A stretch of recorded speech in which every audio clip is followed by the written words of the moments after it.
Welcome to the depths of Reddit, hosted by yours truly, DrDark. This series is a compilation of all my story narrations of the week. Do feel free to tune in every Sunday for a fresh episode to relax and chill to. With this, gather around, settle down, as the classes of DrDark are now in session.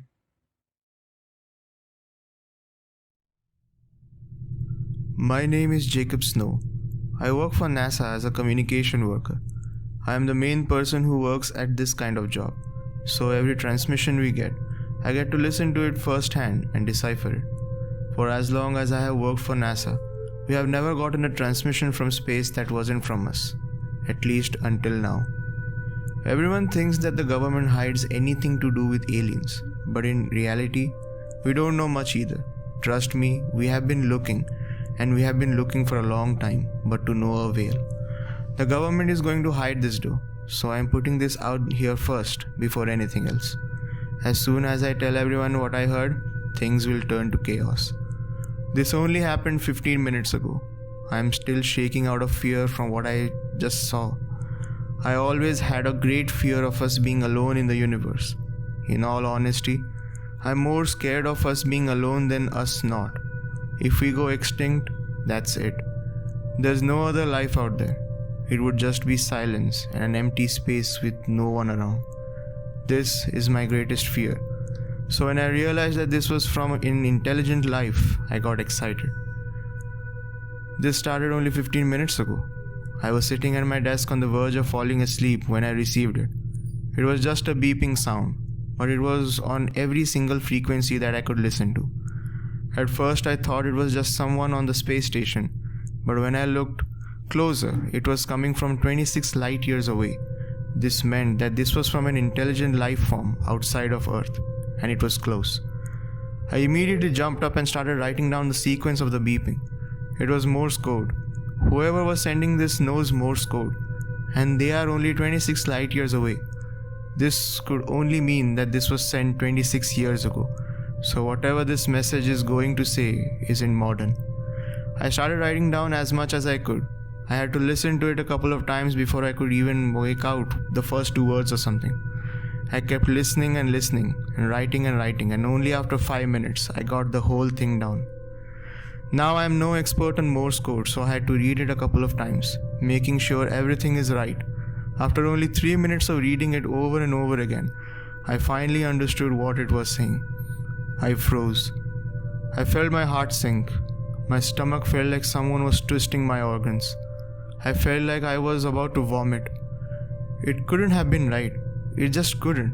I must have read it wrong or wrote it wrong somehow. I listened to it over and over and kept writing it again and again. And only the same short message came through. I noticed that my skin turned cold.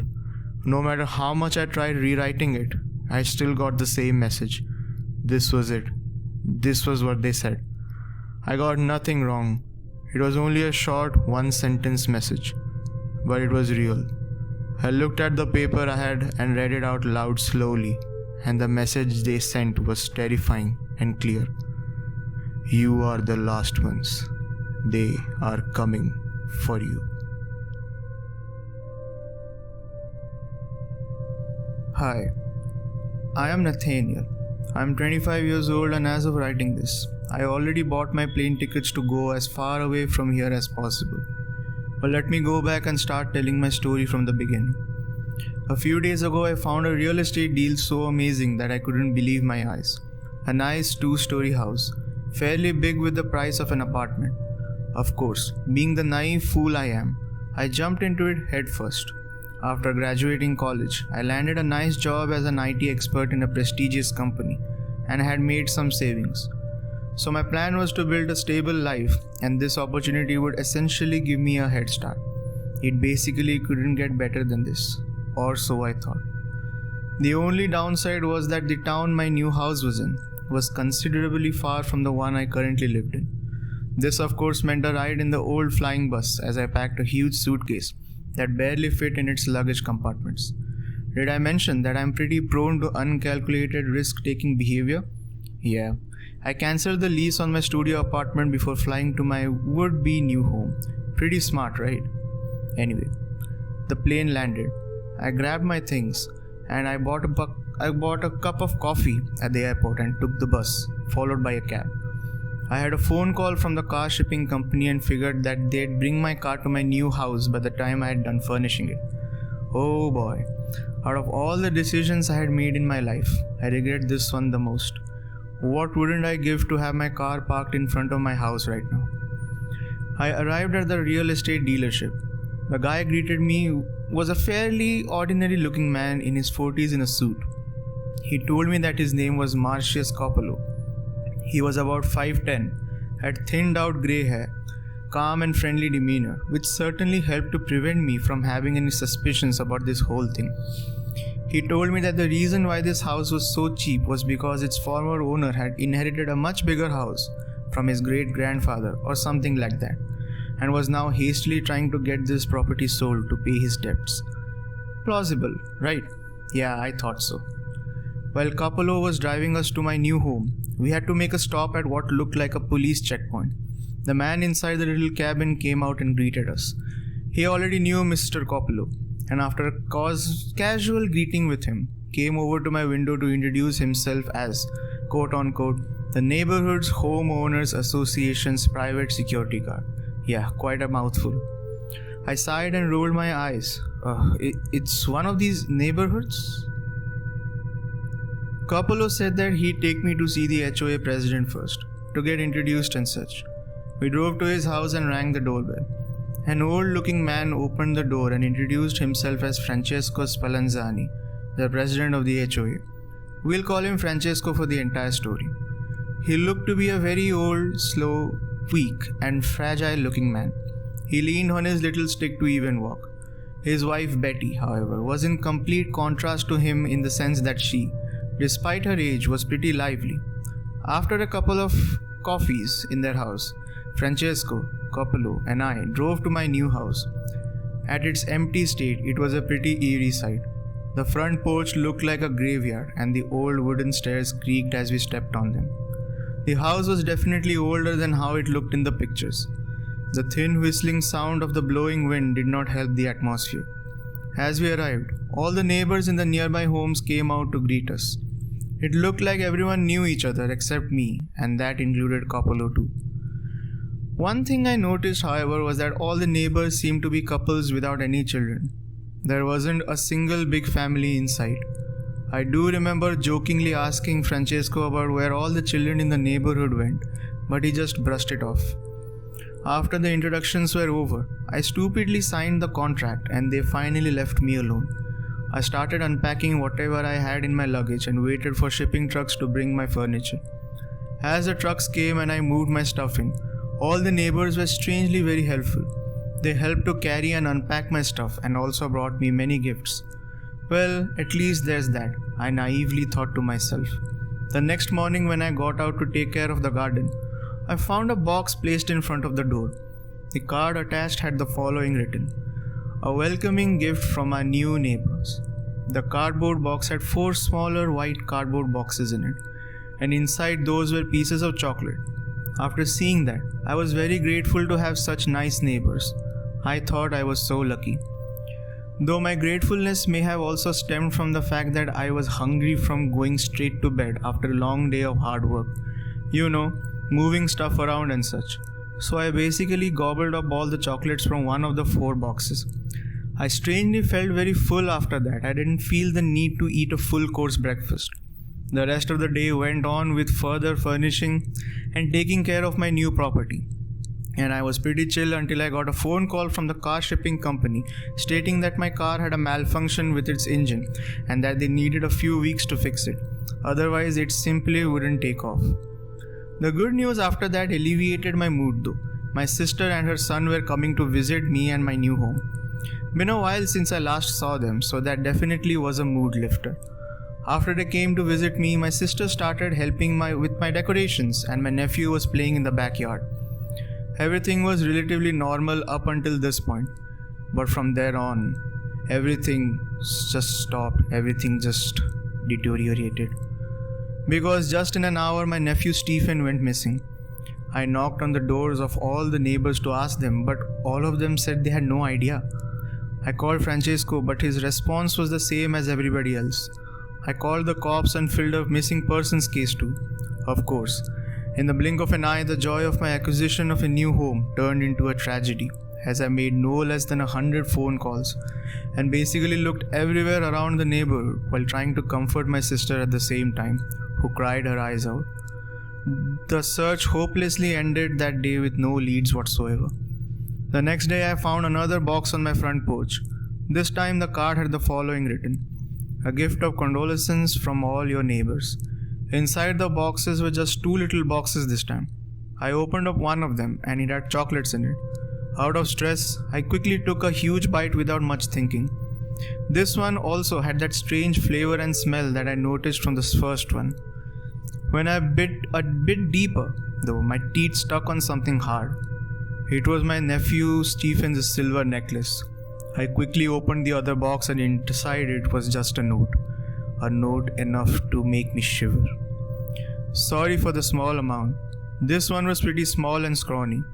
He only amounted to 1 box of chocolate. By the way, do you still wonder where all the children in the neighborhood went?" Every year, my family would get a family photo taken. We would always go to the same place, the local park. We then all would stand in front of the large oak tree and pose for that year's family photo. Every year, we would always ask our close family friend, Terry, to take the photo. It was our one tradition that we would follow every year as a family. We followed this tradition for over 15 years. My family isn't really what you would call a close family. We all get along well enough, but we have always been too different from one another to ever have a really close bond. Despite this, though the day we would take our family photo would be the one day of the year that I could feel a real sense of unity, and we really felt like a close family that day. My family consists of me, my mother, my father, my younger sister Samantha, and my older brother Jake. 5 of us in total. Me and my siblings always had an alright relationship growing up. We fought often, but we always found a way to forgive each other before starting our next argument. Over the years, however, we began to drift apart. I think as we got older and got more responsibilities in life, we all found it too difficult to maintain our relationship with one another. Jake had a few kids and moved to a different state, and Samantha became a fairly successful lawyer, and so she was always very busy. Both of my parents have since passed away as well. So in terms of family, I don't really have any now. When my parents passed away, they left everything for us 3 kids, and we then divided it between each of us. Somehow, I ended up with all of the family photos that were taken throughout the years. Maybe I was missing my family, or maybe I was feeling nostalgic. But whatever it was, I decided that I wanted to look through the old family photos and reminisce on years gone by. I went up to the old desk that is sitting inside of the small study room and opened the top drawer. Inside, there was a large pile of old papers that I hadn't been through for many years.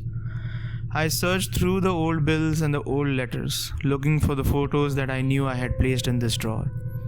I had to search through all the papers, and at the bottom of the drawer sat the small stack of photographs of me and the family standing in front of the old oak tree. I gathered them up and closed the drawer before heading out of the study and sitting in the armchair that is in my lounge room. I looked down at the photograph that was on the top of the pile. I remembered that years ago I had placed the photos in chronological order, so the photograph on the top was the earliest one taken. I was about the 3rd photograph in the list. My parents were both standing behind me and my brother Jake was next to me. Samantha was not born yet, so she didn't make an appearance in this edition of the family photo. I flicked through the photos, watching me and my brothers grow older in each one of them, and then seeing my sister making an appearance in the 4th photo. I then saw both me and my siblings grow into older kids, then teenagers, and just as I was beginning to look like a man, the photos ended. I knew why the photos ended there. It wasn't because we were getting too old for it. I knew it was because my parents would no longer be able to be in it. And I don't think us kids felt right about taking the photos, with our parents not being in them. I continued to flick through photos and was looking at the last photo. I was looking at both my parents in the images, looking back at their smiling faces, smiling because they didn't yet know what would happen to the two of them. Then, something caught my eye. Behind my parents, between the branches of the old oak tree, a man was standing in the background, facing the camera and smiling. He was a very strange looking man. He had long grey hair that hung around the side of his head, but he was balding on the top. He was missing a number of teeth, and so his mouth was mostly a gaping black hole. His eyes, however, were probably the strangest thing. They almost appeared red, but that must have been because of the flash of the camera. I laughed a little bit to myself, thinking that we had been photobombed. I then finished flicking through all of the photos and so was back at the beginning. I was about to put the photos back in the drawer, but that's when I saw it again. I saw him again. The same man, standing in the same spot behind my parents. The man looked the same age as he did in the previous photo, even though this was many years earlier. He also had the same expression on his face, staring and smiling at the camera. His eyes were also the same shade of red as they were in the previous photo. I was a bit worried at this point. How could he appear in both photos that were taken 15 years apart? I then looked at the next photo, and standing behind the oak tree and behind my parents was the same man, looking exactly the same, his eyes still red. I then started to flick through each photo once again, and in each photo, in the same spot, stood this mysterious stranger. The more I looked, however, the more I began to think he wasn't smiling at the camera, but instead was laughing at my family standing there. I didn't know who this man was, and I didn't know why he was always standing between my parents and watching my family. I tried to think of different rational explanations. Maybe this man knew that we took a photo every year and so planned to always be in the background of the photo. Or maybe it was one of my parents' friends playing a joke on us. I managed to convince myself that it was someone my parents knew and they were just playing a joke. This helped comfort me enough and helped me try and forget what I had seen just now. I decided to turn on the television to further take my mind off it. I switched it on and watched whatever was on an hour or two, but that's when it happened. The words breaking news appeared, interrupting whatever sitcom I was watching. The newsreader began to speak, and an image of a man, I knew it all too well, appeared on the screen. Terry Sturt, convicted murderer, has died today, the newsreader said, as the image of Terry, my parents' close friend and the photographer of all of our family photographs, appeared on the screen. He died in his cell after a long battle with cancer. Terry was convicted back in 1996 of the murder of Edward and Teresa Barter. The newsreader continued. As a photo of my parents flashed up on the screen, Terry Sturt has always maintained that he was innocent, and today, in a deathbed confession, he revealed who he believes is responsible for the death of what Terry calls his closest friends. Terry claims that the man responsible is a man by the name of Paul Randing. However, 7 News can reveal that Paul Randing had long since been dead before the murders of Edward and Teresa Barter took place. The newsreader finished speaking and the sitcom I was watching began to play once more. I couldn't get the man out of my head though. Paul Randing, Paul Randing, Paul Randing. My brain repeated over and over again. I hadn't heard of the name before, but I had to know who it was. I pulled out my phone and went and opened Google and typed the name Paul Randing into the search bar and hit search. Most of the results were of Facebook profiles of people with that name. After a bit of searching, however, I managed to find an article with the name Paul Randing in it.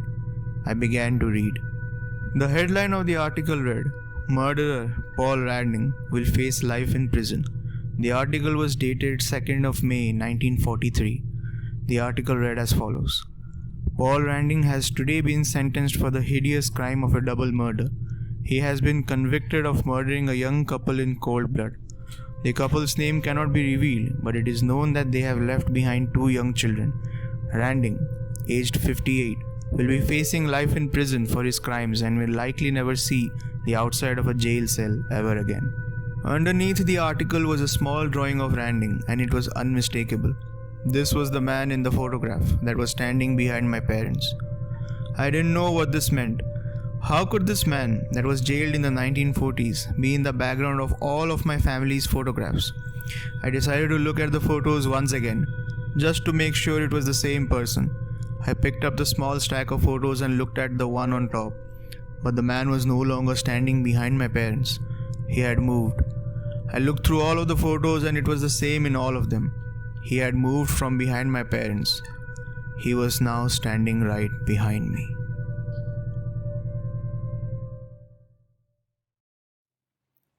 Your attendance has been recorded. Make sure to follow me on social media on your way out.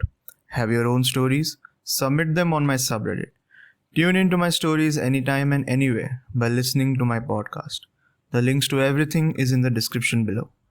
Until next time, class dismissed.